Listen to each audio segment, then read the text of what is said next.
अस्सलाम वालेकुम नाजरीन, आप देख रहे हैं सूबाई रंग न्यूज़ और इंटरटेनमेंट चैनल और मैं हूं मोमना शहबाज। सबसे पहले नजर डालते हैं आज की आम खबरों पर। रावलपिंडी से खबर शामिल करते हैं। पंजाब फूड अथॉरिटी ने मिलावटी दूध की तरसील नाकाम बना दी। नाकाबंदी के दौरान 16,000 लीटर दूध की चेकिंग, 8,000 लीटर मिलावटी दूध तल्फ, 2 सप्लायर्स को 80,000 रुपए के जुर्माने आए। तफसीलात के मुताबिक रावलपिंडी में नाकाबंदी के दौरान मुतादिद गाड़ियों में मौजूद 16,000 लीटर दूध चेक किया गया। टेस्ट के दौरान दूध में पानी की मिलावट और फैट की कमी पाई गई। सैंपल फेल होने पर फूड सेफ्टी टीम ने 8,000 लीटर मिलावटी दूध मौका पर तल्फ कर दिया।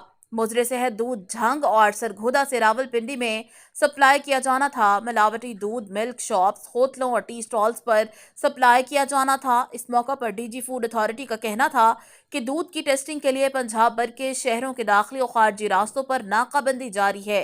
इनका मजीद कहना था कि मिलावटी दूध की रोकथाम के लिए हर मुमकिन इकदाम किए जा रहे हैं।